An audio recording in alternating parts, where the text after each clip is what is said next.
His Word Discovery, Book 1 in the Trusted Saga by Carol Del Mornay.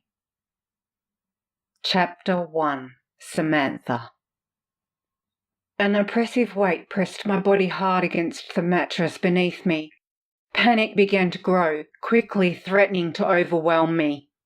My heart rate escalated when I became aware of a large hand clamped tightly over my mouth. Pressing so hard the inside of my lip began to bleed when the edge of my bottom teeth cut in from the pressure, leaving me with a bitter taste of copper on my tongue. Long, strong fingers were digging ferociously in my cheeks. So hard I knew there were going to be small bruises from the force.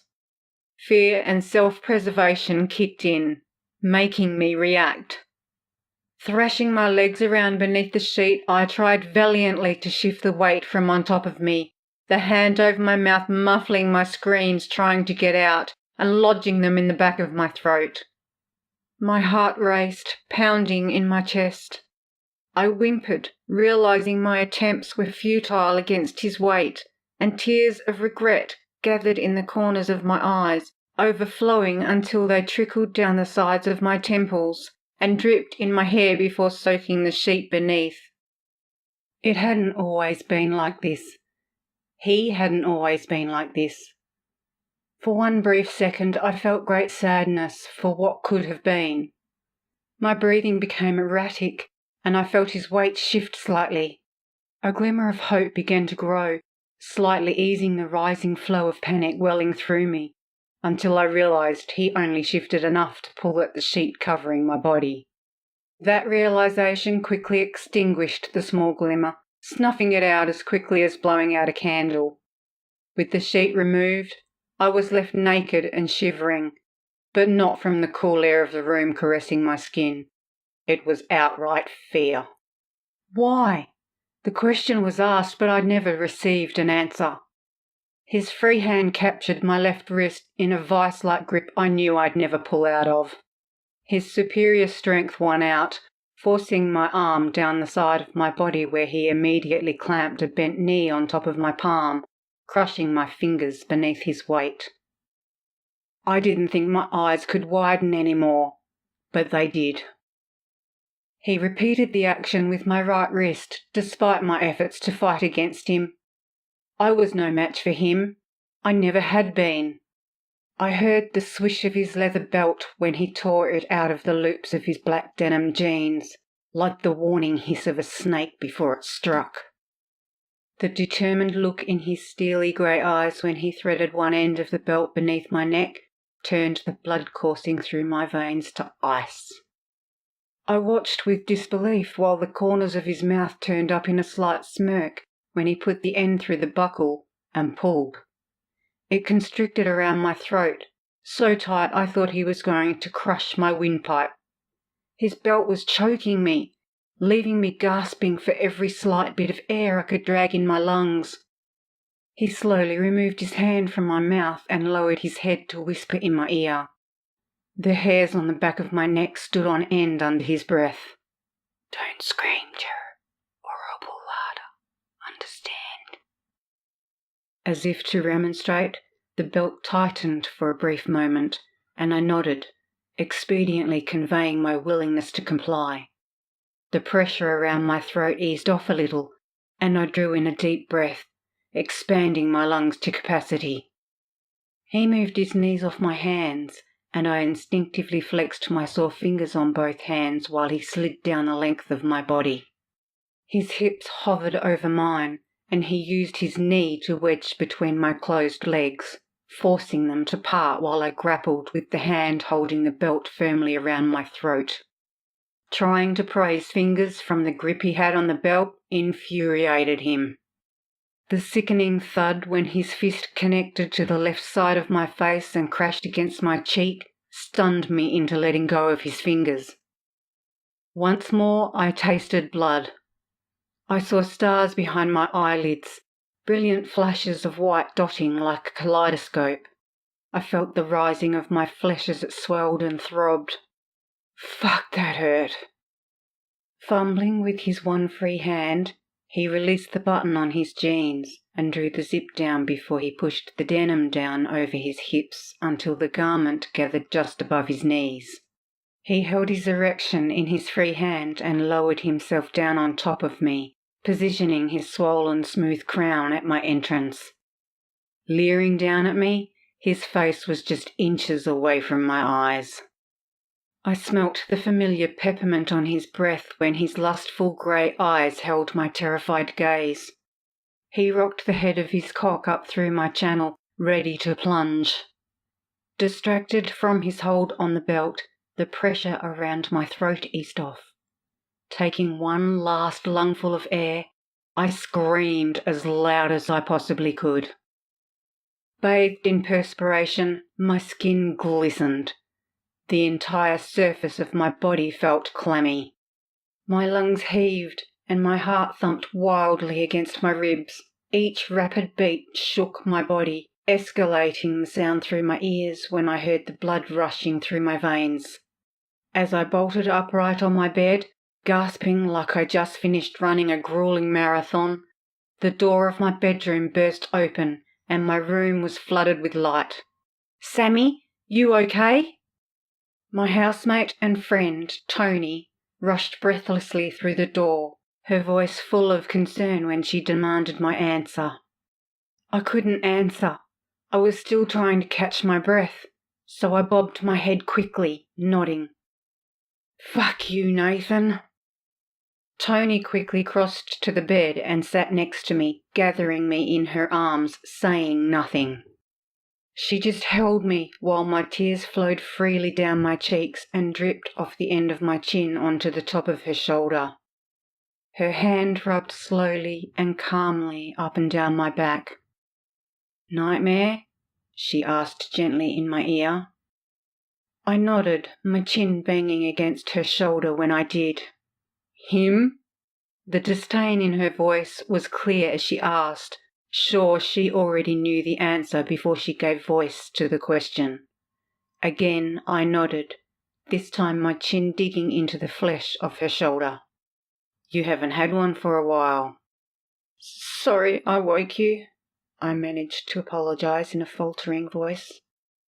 Tony's little chuckle made her shoulders shake against my chest. "Honey, you'd have woken the dead with that one." I groaned and buried my head in the side of her neck, my voice muffled when I spoke. "Was it really that bad?" "Yeah, it really was," she conceded. I gave her a quick squeeze and lifted my head, pulling back and out of her comforting arms. "Tone, I'm fine. Why don't you try and get some more sleep?" Her alert eyes held my gaze when I absently rubbed at my temple. "Getting a migraine?" I nodded and continued to rub, trying to stave off the inevitable, but knowing it wouldn't help. I almost always ended up with one after my nightmares. "I know it's my turn to drive this week, Tone, but I think you might have to when we leave in the morning." Tony nodded in agreement as she got up off the bed and looked down at me. "Don't worry about that, honey. You going to take some of your medication?" I nodded slowly with a heavy sigh. "Might have to, I think." I knew if I dwelled on it, as I usually did, my migraine was sure to escalate to epic proportions, and the only thing that would help ease the intensity of it would be to take a couple of my tablets. But they make me drowsy, and I don't trust myself to drive when I need to take them. Tony patted the side of my leg in a motherly way. "Take them. Get some more sleep. I'll drive." She paused near the door, turning back to me before she disappeared. "You sure you're going to be fine?" she asked again. "I'm sure, Tone." Satisfied with my answer, she gave another quick nod before she left my room and closed the door behind her, leaving me to my thoughts. I scrambled over to the edge of my bed and eased open the drawer of my cabinet. I stared at the pills, grimacing a little as my head pounded even more. Disgustedly reaching for them, I popped 2 out of their little silver foil and onto the palm of my hand. I undid the lid on the bottle of water sitting on the cabinet top before I brought my palm up and threw the 2 tablets in my mouth, swallowing mouthful after mouthful of water to wash them down before I padded over to switch the light switch off. When I laid back on the bed waiting for them to work their magic, memories began to flood my mind. I was naive, young, stupid, and probably had the word gullible written in big black letters across my forehead the day Nathan and I met. I wasn't to know that my world was going to be turned completely upside down and inside out, never to be the same again. It was over 4 years ago, but I still remembered every detail, every conversation, everything ever done, as if it were yesterday. It was still so raw. He was a patient in the hospital where I worked in the kitchen. It was only intended as a fill-in job until I managed to find something more suitable to keep a roof over my head and food on the table. Looking back, I was ripe for the picking, an easy target, young and innocent, and in hindsight, so fucking stupid. He spoke to me when he passed me in the corridor the first time I took the meal trolley up to the ward where he was staying. I didn't have any idea why he was in that ward, and I wished fervently 1,000,000 times over during the last 4 years that he'd never been there in the first place. All I saw was the drop-dead gorgeous was probably a model guy taking the time out to inquire about my day. His smouldering, deep grey eyes travelled casually over me while we spoke. His gaze made my skin tingle as it swept over me, as if he reached out a hand and trailed a finger over me, yet hadn't touched me at all. Excitement ignited and raced down my spine. He was older. He was a lot older. At 17, anyone older than 30 was ancient. And if I had to hazard a guess, I would say he was right up there. But his smoking hot body belied his age. The flimsy gowns they gave the patients to wear sometimes didn't leave much to the imagination. It amazed me they walked around the corridors of the hospital in those things. There was no way I would have. Yet it didn't seem to worry the handsome stranger standing in front of me in the slightest. "Will you be delivering my meals?" His voice swam over my senses like caramel over ice cream. I coughed and averted my eyes when my face started to burn. "Oh, no, sir. I only bring the trolley up to the ward." I felt so light-headed when he sulked and appeared to be disappointed, and would have swooned if I didn't slump against the wall behind me. He nodded after our brief conversation and winked seductively before I watched his tight bare ass leave the corridor. It took several minutes before I was able to resume pushing the meal trolley down the corridor in the opposite direction. During the next shift I worked, I was asked to make a special delivery. It seemed I was requested to deliver meals straight to a private room. His room. He was shirtless, wearing silk drawstring sleeping pants that hung low over his hips. His magnificently rippled abs were bare and temptingly on display. I tried not to stare. I tried really hard.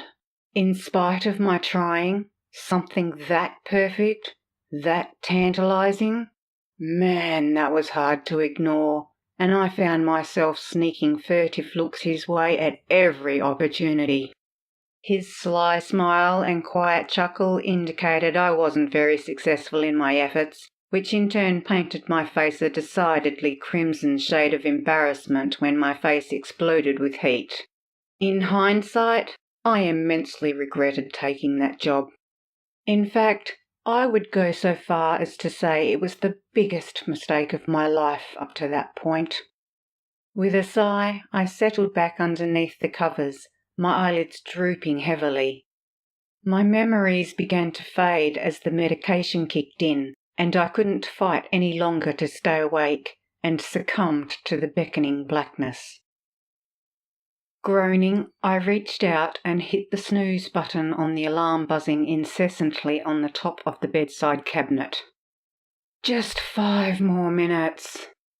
3 times I hit the snooze button before I decided that if I didn't get out of bed right then, I would make both of us late for work. And if I did that, Tony would skin me alive, literally.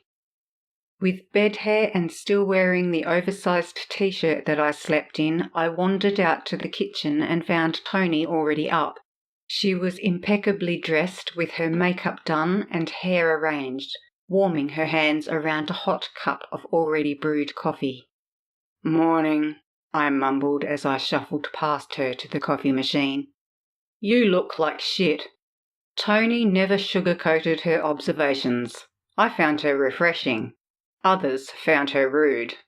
At least I knew if I asked if my ass looked big in a pair of jeans I was contemplating on purchasing, she would give me an honest answer.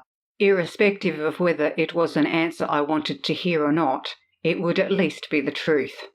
Truth was important to me. I hated liars. I've had enough people in my short life more than willing to lie, and after the last big doozy, I decided there was no room in my life for people such as them. Looking over my mug at her, I took a sip of coffee before I answered. "Gee, thanks for that. I'd hate to see what you'd say if I looked really bad." She snorted as she lifted her mug to her mouth. You know what I'll say, I'm honest." A smile tugged at the corner of my lips.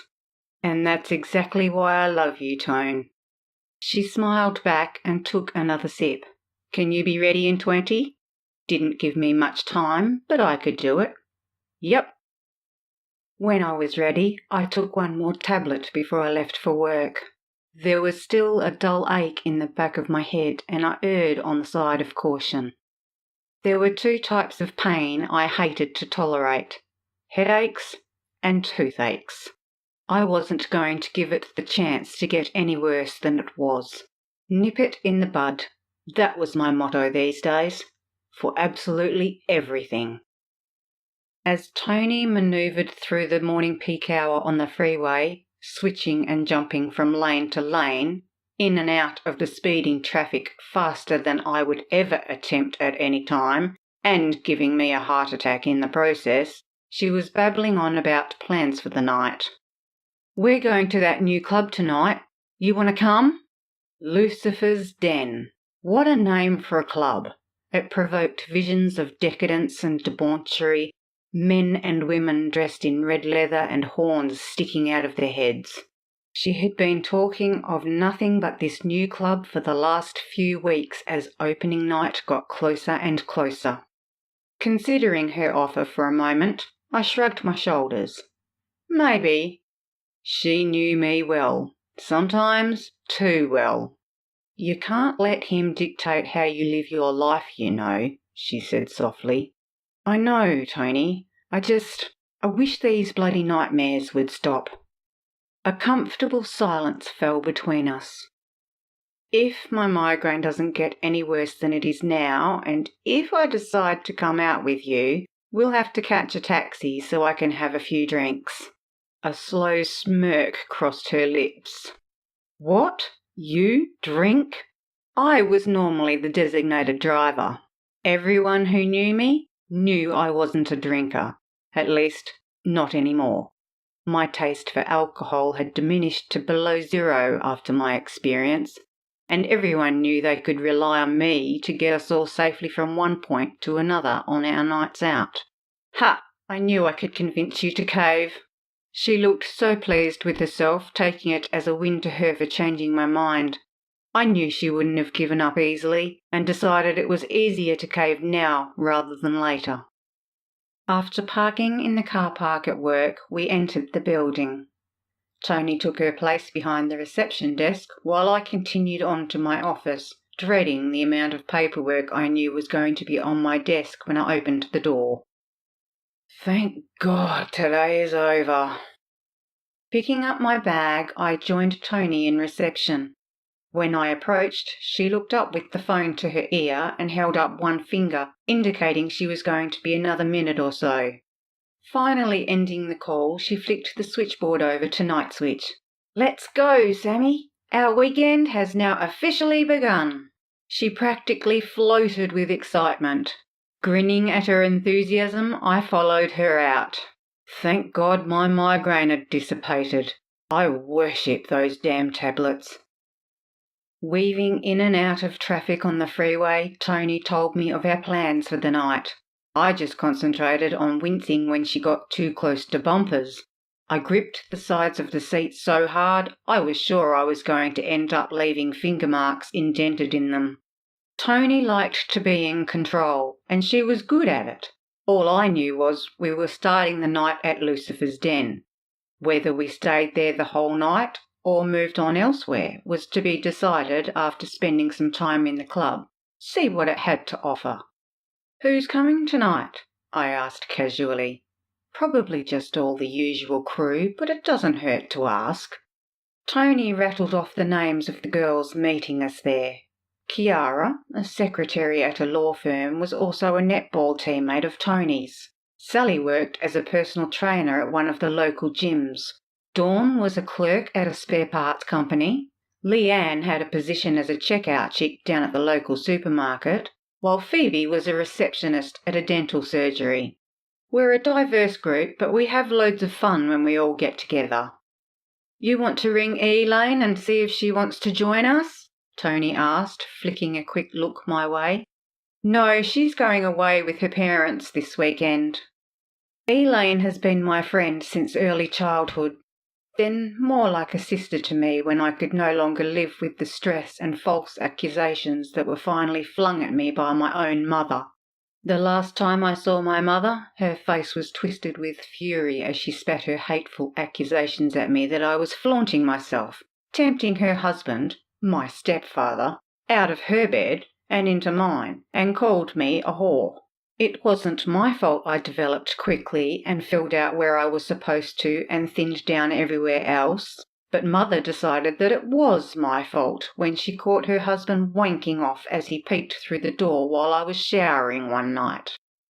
Shaking from the abuse, and in tears, I packed what I could carry in my arms and moved in with Elaine and her family. The saddest part was I had to leave my twin stepbrothers behind. Sometimes I missed them so much. I didn't allow myself to think about them too often.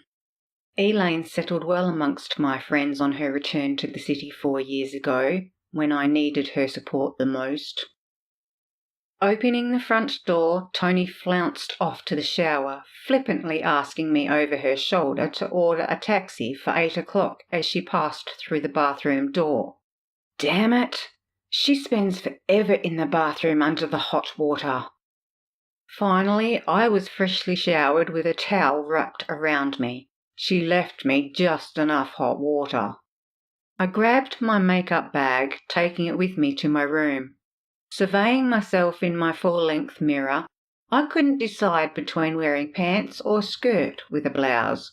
What about a simple dress?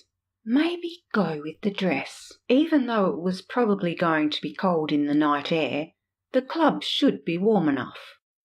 I settled on a tight emerald green mini with a plunging neckline and low cut at the back, exposing my smooth tanned skin temptingly as it plunged downward. Although why I bothered I didn't know. The Ice Queen. That's what my close circle of friends have affectionately dubbed me. I dress to please myself, and have lived up to my nickname for 4 years now. That isn't likely to change any time soon. Gathering my long black hair up in my hands, I twisted and turned in front of the mirror. Up or down? With the skin of my back exposed, I decided on up. A long ponytail hanging straight down the middle of my back.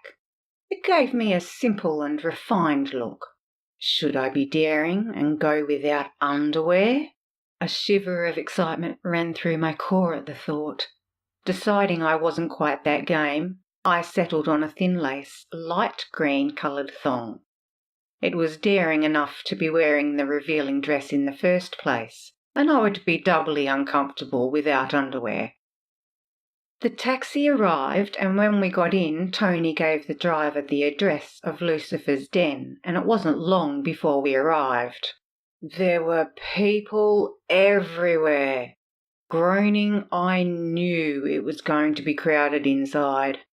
Handing the driver a 50 to pay for the fare, I joined Dawn, Tony and Kiara, who were patiently waiting on the sidewalk after he handed me a few coins in change. The girls rang and they're running late. Kiara lifted her wrist and quickly checked her watch. But they should be here soon. Kiara was extremely articulated when she spoke, pronouncing every word correctly and clearly.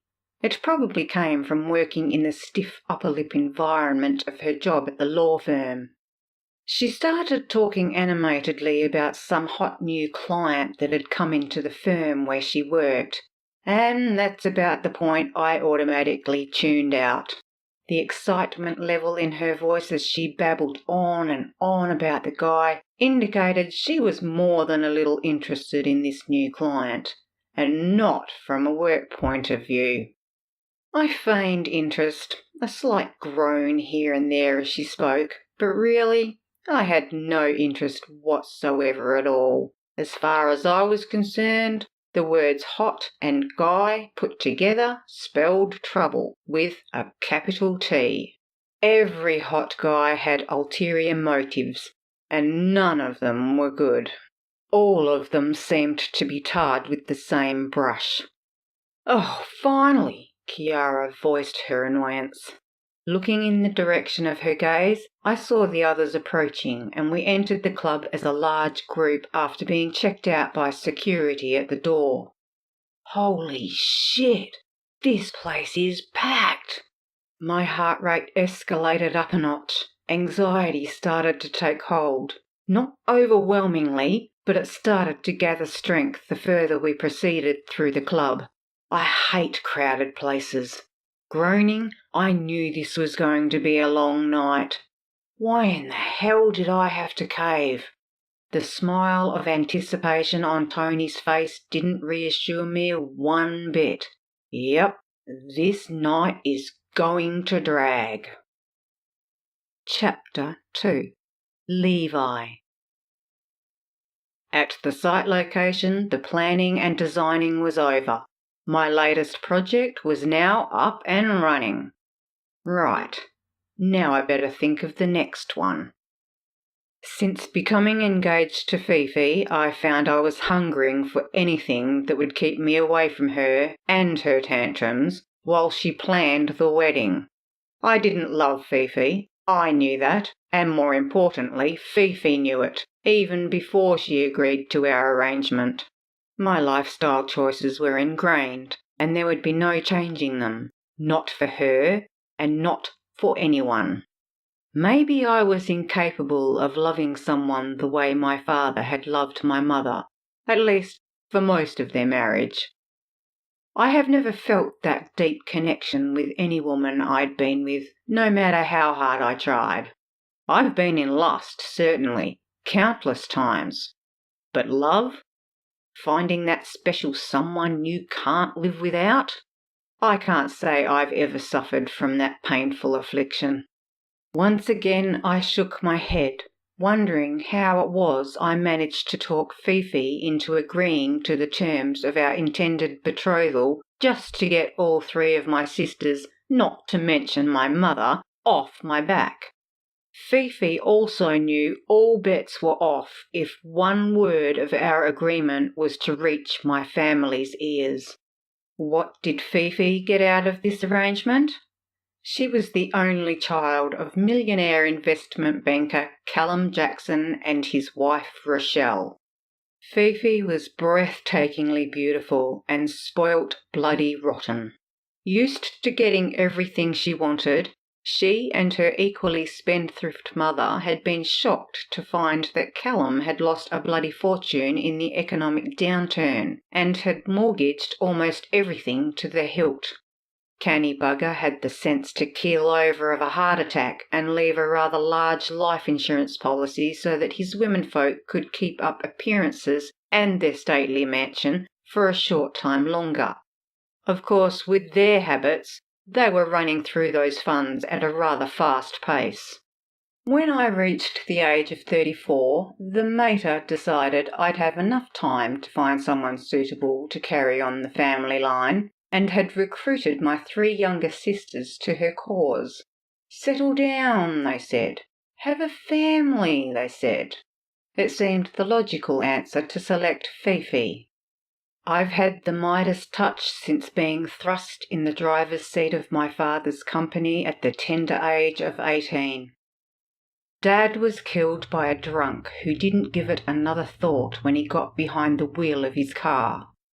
This was the same accident that left my mother a paraplegic in a wheelchair and needing constant care, which probably contributed to my final acquiescence to try to please her, and the resulting arrangement between Fifi and myself.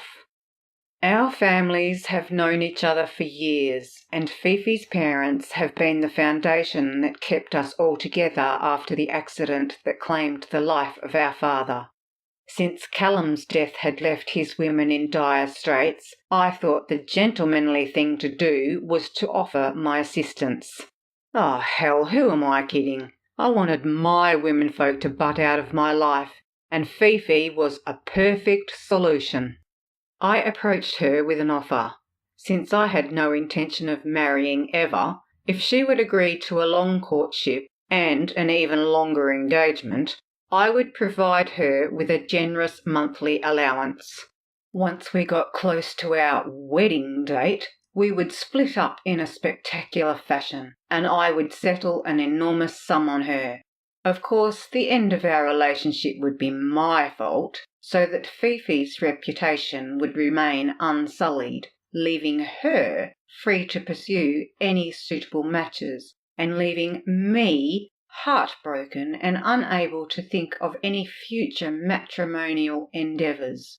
I can string that one out for years. Plus, I had the hope that the reports of my bad behaviour will give the hordes of ambitious mummies a second thought before trying to push their simpering daughters in my direction. Fifi agreed with alacrity. At this point, she no longer had the fresh blush of youth or the fortune she had counted on. She had spurned many early suitors as not being up to her standards, and now she had found that wealthy men our age were now pursuing much younger beauties when looking for wives. She'd either end up as a mistress or the wife of a doddering old fart, and neither prospect was appealing to her. Contracts were drawn up, including the confidentiality clause, and she signed on the dotted line with relish. As a rule, we only attended the most important of black tie events, acting as a normal, happily engaged couple until we departed the venue. The less the public knew, the better. My assistant Audrey would call Fifi and plan our social schedule the same way she planned my business meetings. The less I knew about the details of the extravaganza that was supposed to be our wedding that Fifi and my mother were busy planning, the better I felt. It was almost a pity that it wasn't to be a normal wedding. All this work was going to waste, but my mother appeared to be so happy. Who was I to burst her bubble? It would eventually happen. In fact, it was bound to happen when I cancelled the whole thing. There would be an explosion, but the collateral damage would be kept to a minimum. I've managed to stall the proceedings for months now, but even I knew Fifi had already waited far too long and was getting impatient. I think she found the boundaries of our contract a bit confining and was chafing to put an end to it and receive her lump sum. Add the pressure from my family, and I was extremely outnumbered. Luckily, my mother was an old-fashioned woman, so her insistence that Fifi and I wait until the wedding to cohabitate fit right in with my plans. Outward appearances were maintained to an acceptable level. I had all the freedom to be able to come and go as I wished, and to keep my preferred lifestyle discreet. It left me free to visit my exclusive club Seduction whenever the urge took me.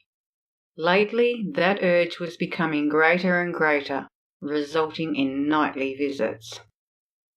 My new club, Lucifer's Den, looked to be a smash hit. From my vantage point, I had a 360-degree, uninterrupted view of the entire club, myself protected from prying eyes by a wall of one-way mirror panels. Opening night.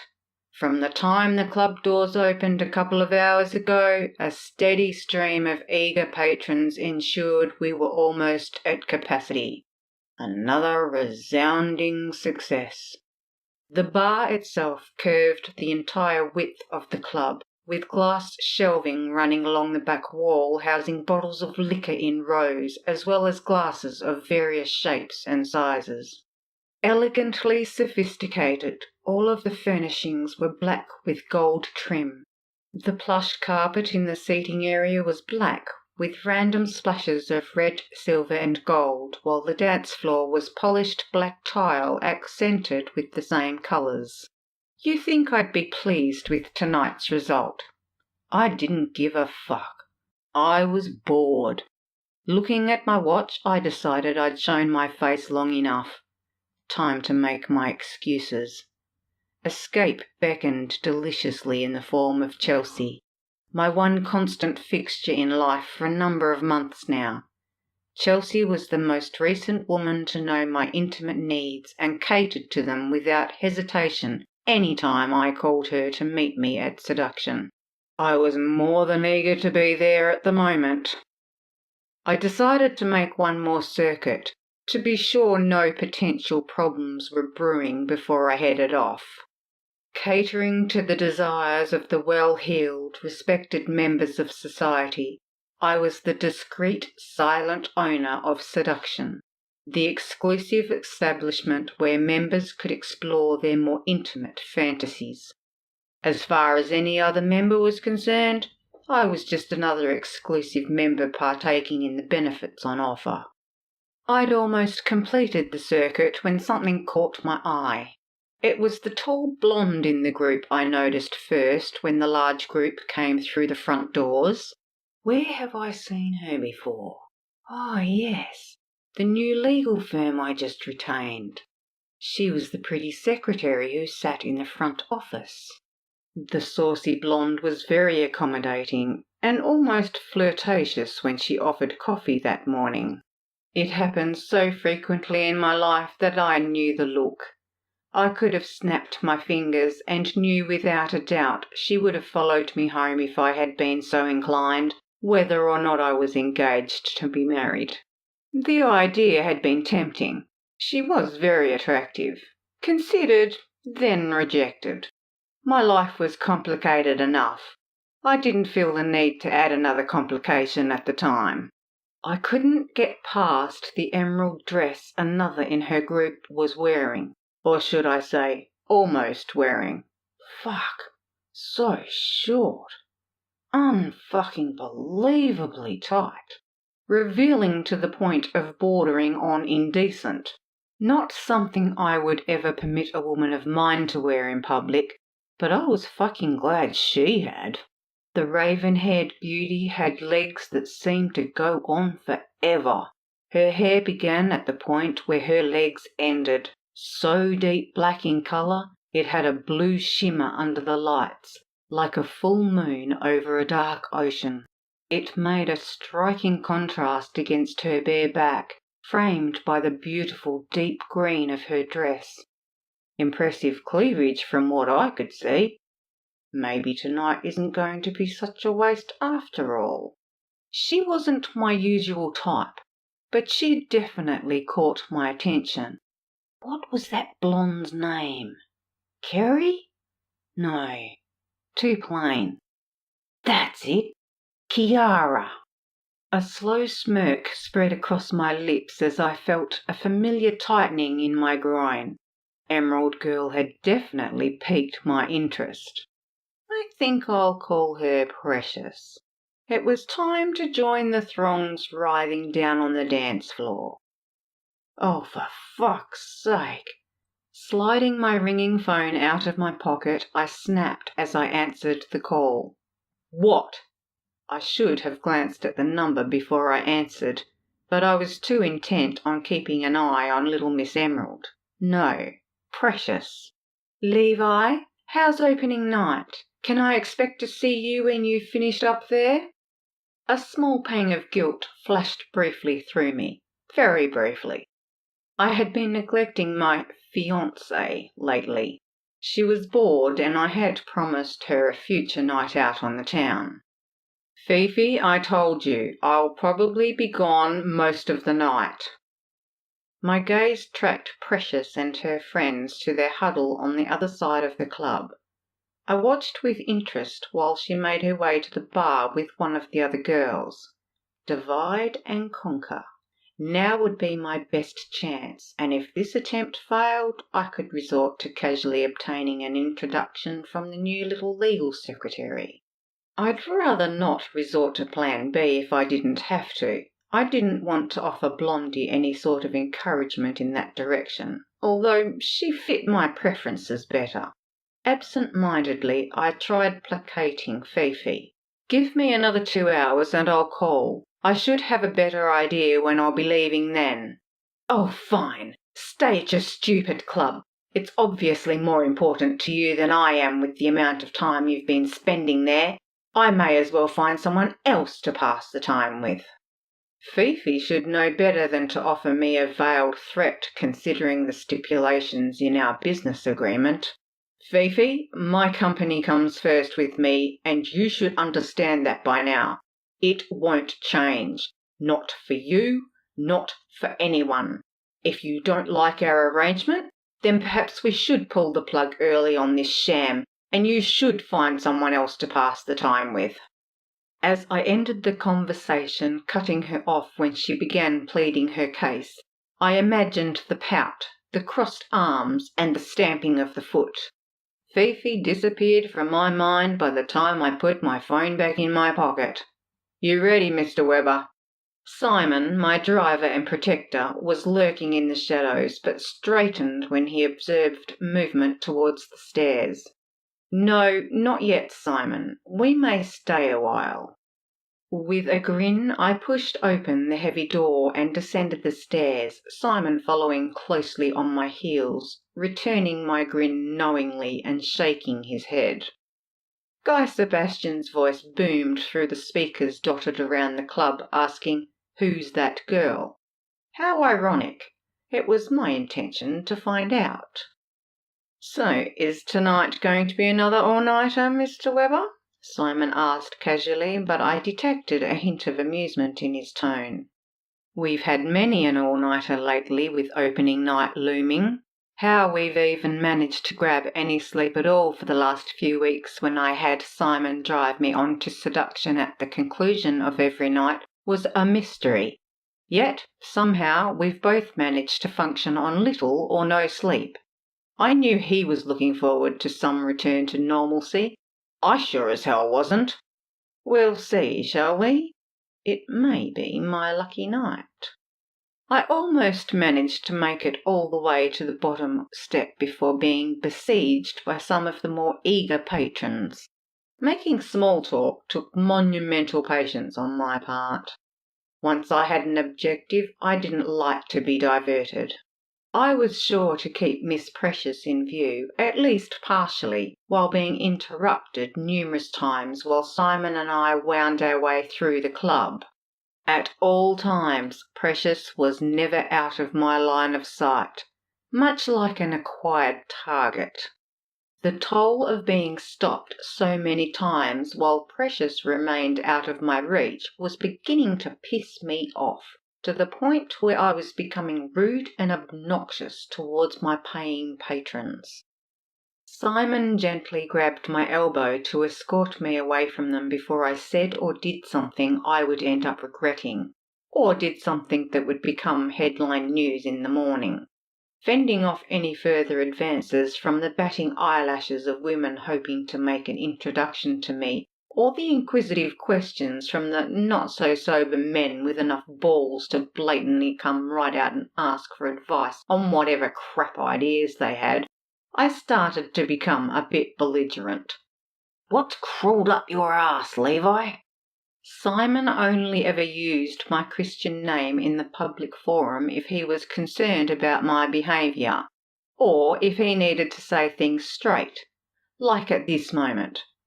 It was lucky for him he was my best friend as well as my bodyguard, or I'd have sacked him for speaking to me like that by now.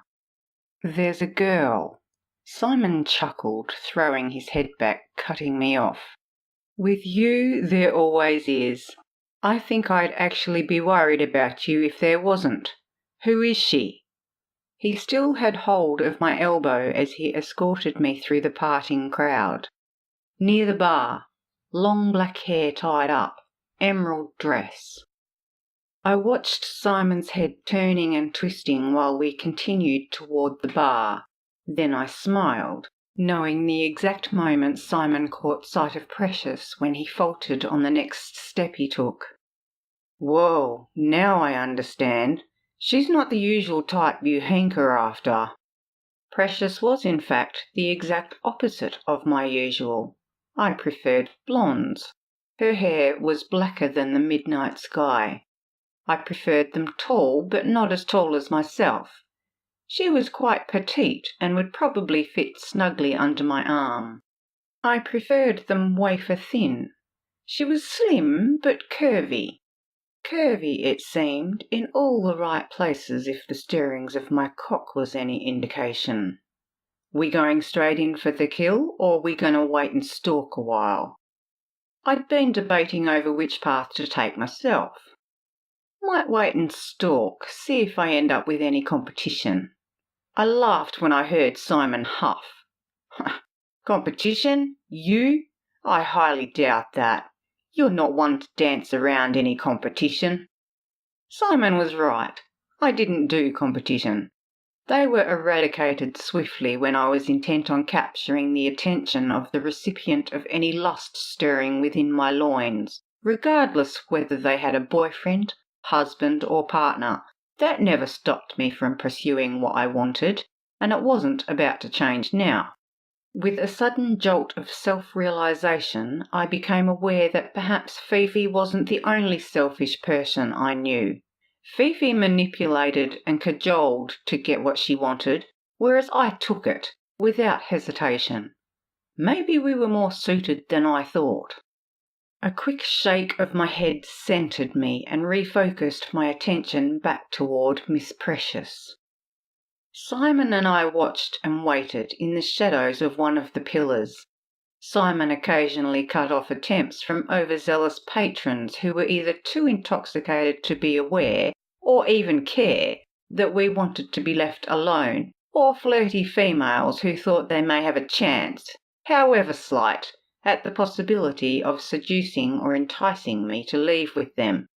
Little Miss Precious ever so briefly glanced in my direction when I first stepped away from the stairs, and I noted with amusement she seemed to be measuring me up as she took her time leisurely looking me over. She didn't appear to be seeking to get my attention in return. She was just coolly perusing. Interesting.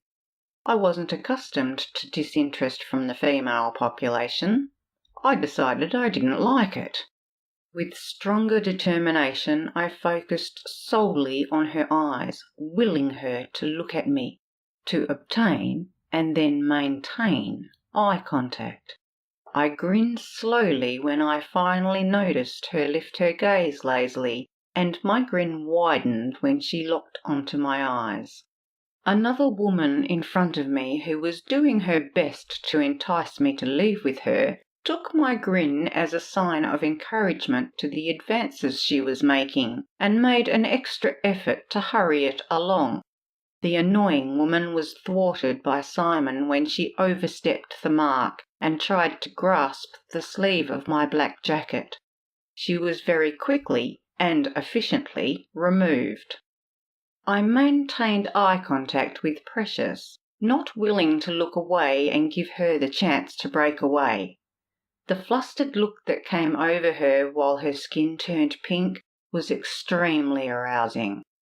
Maybe her casual perusal of me wasn't so disinterested after all. Her arse will turn a lovely shade of pink after I've gotten through with it. I could almost feel the heat of her skin beneath my itching palm, imagining it all too well with the cheeks of her arse barely covered beneath that obscenely short dress. She was just begging to be paddled. Fuck. The groan elicited from the depths of my throat when I envisioned that drew a raised eyebrow from Simon. Get a grip, Webber. Simon's right-hand man joined us, raising one eyebrow in a silent question. We're stalking a luscious bit, said Simon, answering Clive's inquisitive glance in an offhand manner. Topping my height at a towering 6'6", Clive's balding head and inscrutable stare thankfully kept drunken strangers from approaching me. Oh? He turned his gaze, following the direction of Simon's and mine, toward the bar. Which girl? The one in the emerald dress. My casual answer sent his eyes scouring over the crowd lined up at the bar waiting to order. Clive glanced at me after he saw who we were talking about, a questioning look in his eye. Really? Emerald dress? I understood Clive's confusion. Not blonde, not tall, not wafer thin. I nodded and confirmed. Emerald dress. They say a change is as good as a holiday, Clive mused quietly, more to himself, I think, than to anyone in particular. Clive may be right. Perhaps I did need a change. Perhaps I need a holiday. Perhaps you need your fucking head examined. This definitely had all the earmarks of becoming the biggest complication in my life. I might definitely need to find the services of a good shrink. I'll wait till she comes to get another round before I approach her. Simon and Clive both nodded their heads while I watched her trying to make it back to her group without spilling the contents of the glasses she carried all over the floor. When I saw some drunk grope her arse when she squeezed past him, I wanted to pummel his face against the brick wall. Simon understood the telltale signs of violence in the tightness of my jawline. Leave it be, Levi, he warned quietly. The icy glare I saw her shoot back at the drunk made me smile. Not an insipid miss, then. I looked forward to the challenge. Chapter 3. Samantha. We had to push and barge our way through once we were inside. The beat of the music thumped hard against my ribs, while the strobe lighting overhead played havoc with my eyes and made it look like we were all walking in slow motion. It was literally shoulder to shoulder, and it was a very slow process weaving and pushing our way through. We all had to fend off the odd stray hand brave enough to take advantage of such close proximity, whether purposefully or accidentally. Eventually, we came across a clearing big enough for all of us to stand in our one group. Okay, first one's on me. Who wants what? Phoebe always bought the first round. It happened so often it had become somewhat of a tradition. As she looked around the circle, we each nodded. I'll help you, Phoebes, I offered. Thanks, Sammy. Following her back through the dense crowd again, we eventually reached the bar area. Waiting for our order to be taken, we had the opportunity to survey the club. Well, Phoebe surveyed while I just passed the time. I wasn't on the lookout to score a partner, unlike the rest of our unruly group. I noticed a small commotion over on the other side of the club. What's all the excitement? Almost immediately I found my gaze being magnetically drawn to the godlike, dark-haired creature descending some sort of steps. I didn't even notice there were steps. Glancing up, I saw what appeared to be a large round mirrored room, seemingly suspended in mid-air. I didn't notice it when we came in, But then the strobe lighting had taken my focus off everything except where I was placing my next step. The dark-haired man was dressed in an expensive, tailored black suit. Feeling safe on the opposite side of the room, I took some time to appreciate his muscular frame, inch by inch, while I leant my elbow back on the top of the bar. That was really not something I did often, given my resolution regarding sensually hot guys. It's definitely tailored. No off-the-rack suit would fit that well or look that fucking good.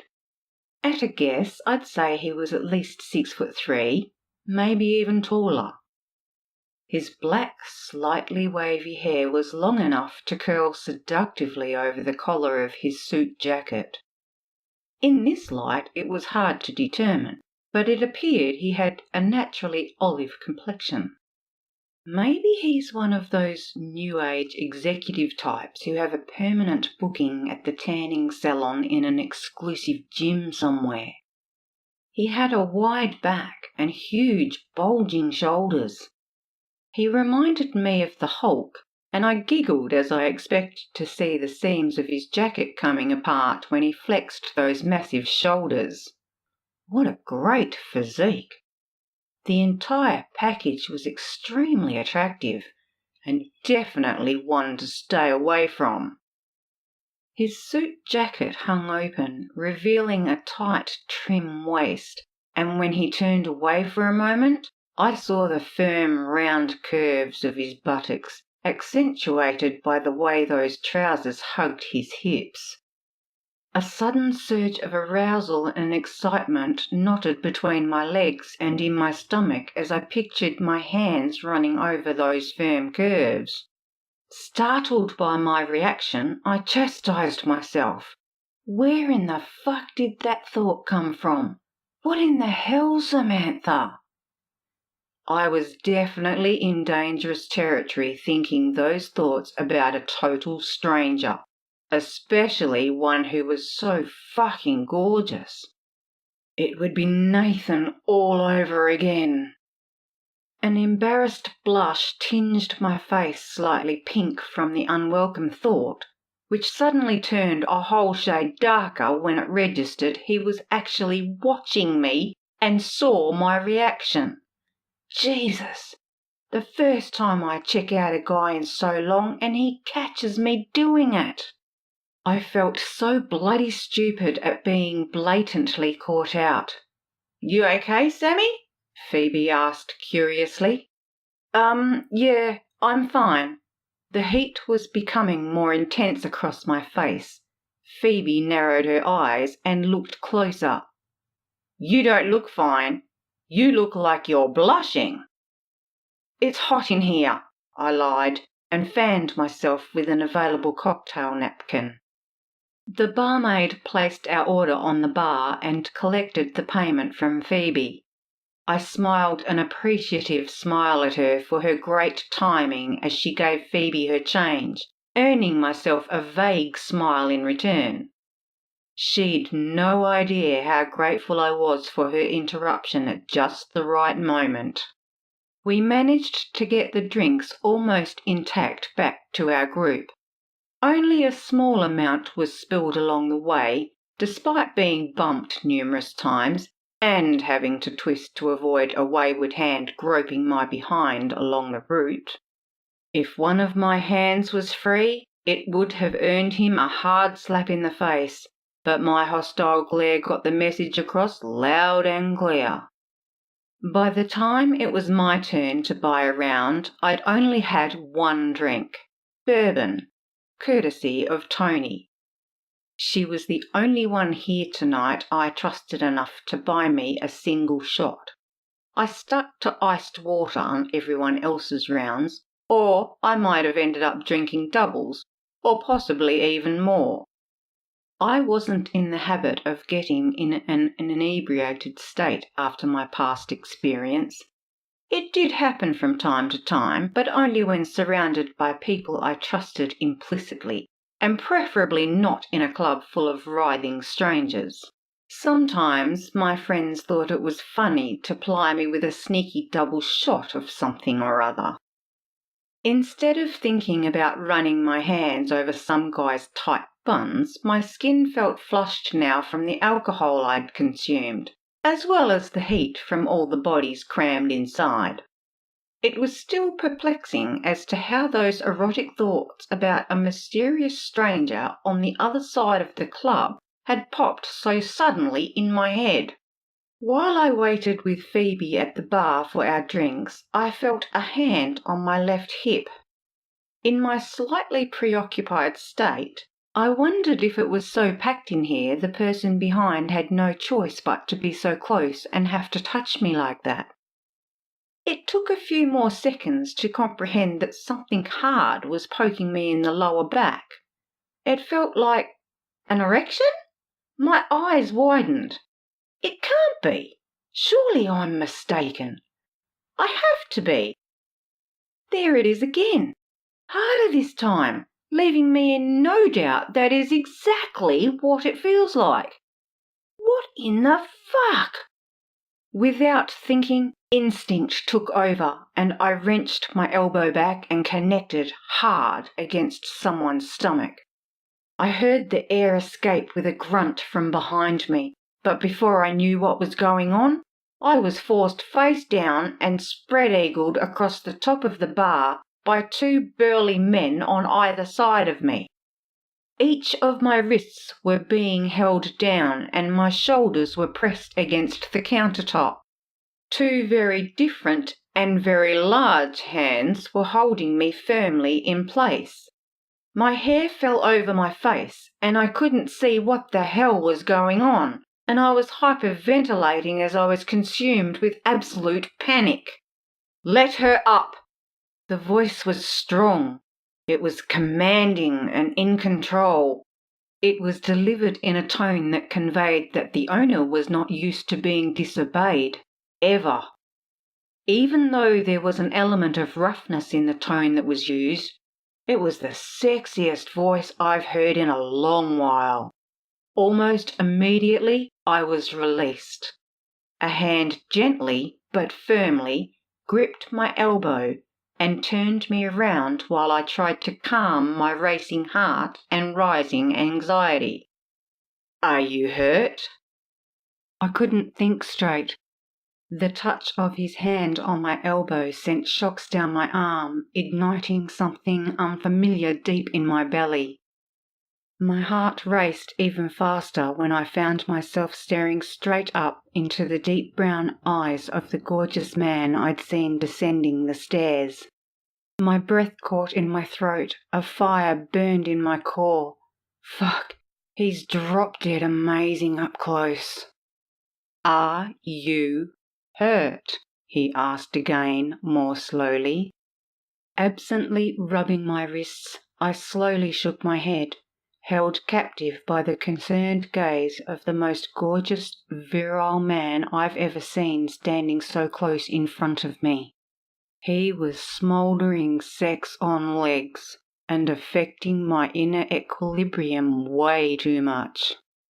He started to grin, his full lips stretching slowly to reveal a row of perfect white teeth. "Fiery little thing, aren't you?" His voice was like silk caressing my ears. "Just who in the fuck do you think you are? And who in the hell are these two goons you have with you?" Phoebe placed herself in between us, demanding his attention and his answers while she stood with her hands on her hips, tapping her foot impatiently as she waited. The crowd dispersed back a small distance to give us some space. Amused onlookers were watching the floor show.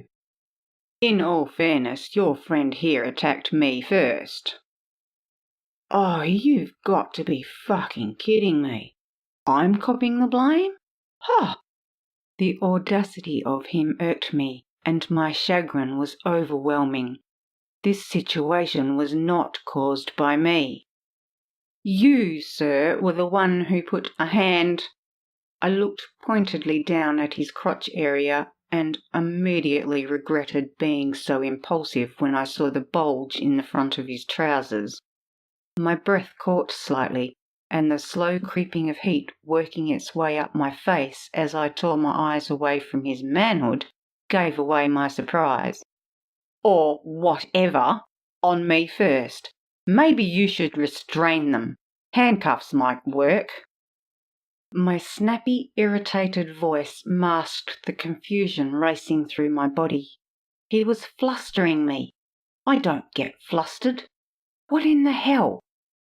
Turning my attention toward the barmaid to try and gather my thoughts, I saw our drinks had been placed where my head was a few moments beforehand. I attempted to hand over my payment for our drinks. She hesitated, her gaze fleetingly moving beyond where I was standing. Waving a hand, she refused to take my money. "They're on the house, miss." She left me standing, with my hand outstretched, clutching my money, and disappeared down the other end of the bar to continue taking orders. There was no doubt Mr. Hot and Obviously Horny had a hand in that. "Phoebe, let's go." Wrapping my hands around 4 of the glasses, I spun around and almost collided with him whilst Phoebe picked up the last 3. Despite my angry outburst toward him, he didn't move a single inch. "Thanks." I lifted the drinks in a half-hearted salute. Manners had been instilled so deep by living with Elaine's parents that it was an automatic reaction. As soon as the word left my lips, I rolled my eyes in exasperation. He smiled leisurely as he gracefully moved aside, his eyes travelling slowly and deliberately down the entire length of my body and back again, holding my gaze when he returned to my eyes. His appraisal left me feeling extremely annoyed, my heart pounding hard and fast against my ribs, but I still couldn't help the deepening blush creeping along my cheeks. Phoebe edged past me with her drinks. Before I could take a step, a hand placed gently on my elbow prevented me from following her. My skin tingled beneath the palm of his hand. He lowered his head and his mouth was level with my ear before he whispered, "I would make an exception for you." "What? Exception? What sort of exception?" My mystification seemed to amuse him as I turned to face him and caught the slow grin on his luscious full lips. Stop thinking about his friggin' lips. I had no clue what the hell he was talking about. As I turned to walk away, he leant forward and said one word, just loud enough to be heard only by me. "Handcuffs." It took mere seconds for my entire face to flush a brilliant red as an image immediately invaded my mind of him in handcuffs and little else. Then an image of Nathan swam through my mind, and I felt the need to get as far away from him as possible, as quickly as possible. I could hear his amused chuckle while I hurried back to my group with the drinks, my hands visibly shaking. Chapter 4. Levi. "Simon, find out what you can about her. I want to know who she is, where she's from, what she does. I want to know everything there is to know about her." Jesus, when she called me sir, I almost exploded in my pants right there at the bar.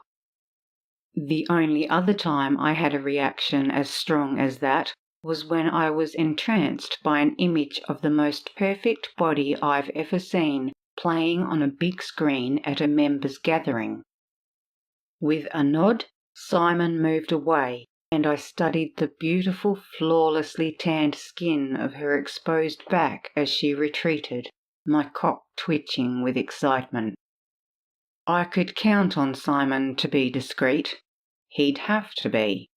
If Fifi ever got wind of this, there would be hell to pay. Shit. Fifi. I knew what I had to do. I pulled out my cell phone. As I waited for her to answer the call, I began to imagine what I could do to that little firecracker weaving her way back through the crowd.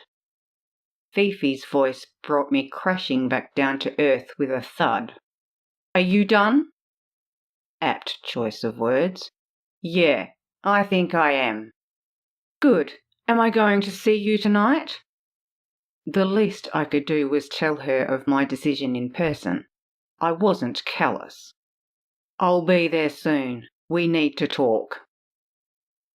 When I arrived at her place, Fifi's reaction was not at all what I expected. "What?" she screamed at me. "You can't be serious!" Then the tears started. "Fifi, I can't understand why you're so upset. It's not like it was a real engagement, for God's sake. You knew the deal when you accepted my terms." The fury in her eyes as she picked up the nearest thing she could to throw at me seemed to take her over, turning her into the shrieking shrew before me now, pegging anything not bolted down straight at my head. "You can't do this to me. The wedding preparations are almost finalized. Think about what this will do to your mother." She was grasping at straws. I had no idea why. She'd read the agreement. She'd signed it. I made sure she was under no illusions as to the real nature of our engagement. I ducked to miss the vase she threw and winced when I heard it shatter against the wall behind me. If she keeps this up, someone will come and investigate what the hell all the screaming and smashing was. "Fifi, calm down." That just seemed to infuriate her more. "Calm down? Calm down? You call off our engagement and you expect me to calm down?" Her eyes narrowed and she stilled, another vase dangling precariously from her right hand. I kept one eye on the vase and tried to gauge the look in her eye. "Who is she?" She choked the words out. "Who's who?" "The whore taking you away from me. Who is she?" The vase began to swing threateningly in her hand. I couldn't answer her. Simon hadn't returned with any information. I decided to err on the side of caution. Her mood was volatile, and I didn't want her to smash any more vases. The last one, now lying in a million pieces on the floor behind me, was a Ming. Tread carefully, Weber. "Fifi." I took one slow step closer to her and reached out for the swinging vase. She watched my movements like a hawk as I grabbed the lipped edge of the vase. "Let go, Fifi." I kept my voice even and low. It was the same tone I used when talking to a skittish foal being broken in. Once the vase was safely out of her hands, I tried to reason with her. "Come on, Fifi. You can't take something away from someone if that someone never had it in the first place." She just stared at me. Did she comprehend what I just said? "Fifi, I was never yours. We had an agreement. It was a simple business transaction." That did it. My head rocked back when she slapped me hard in the face. I conceded I probably deserved that. "You fucking bastard! A simple business transaction?" "You were well aware of what the arrangement was, my dear girl." "You can't treat what we have like a business transaction." "We don't have anything except a signed agreement, Fifi. That's it. It was never anything other than that." Then she took me by surprise. "But I love you." Fuck. Clasping her shoulders, I lowered my head down to look her square in the eye. There will be no more confusion. Love has nothing to do with it, Fifi. You weren't required to love me." She began shaking uncontrollably. "Required? No, Levi. I suppose it wasn't required, was it?" She spat the distasteful word back at me. "But it happened. I love you." "Do you want me to call anyone?" I wasn't equipped to deal with this. "Your mother, perhaps?" She remained silently staring at me as if I suddenly sprouted a second head. "Get out." Her mouth took on a firm line as she gritted her teeth and clenched her jaw. I didn't want to leave her like this. I didn't love her, a fact she didn't seem to want to hear. But I cared deeply for her and worried about her welfare. "Get out!" I dropped my hands from her shoulders and took a step back as she screamed at me again. The tears were streaming down her face, but she didn't seem to notice or care. The hurt in her bloodshot eyes, mascara running in black smudges down her cheeks, tugged at where my heart should have been. I've never felt more like a cad than I did at that moment. I should never have talked her into contributing to my deceit of my family. "I'll call your mother." Reaching into my pocket, I took out my phone to call while I backed toward the door. She didn't say a word. The eerie silence radiating in the entrance hall should have been a warning signal. As I opened the door, her mother answered my call. "Rochelle, Levi, Fifi needs you." "She's a little upset." "No. I've just called off the engagement and she's not taking it well." I had to hold the phone away as the normally refined Rochelle unloaded an earful of angry expletives through the connection. "Now I know who Fifi takes after."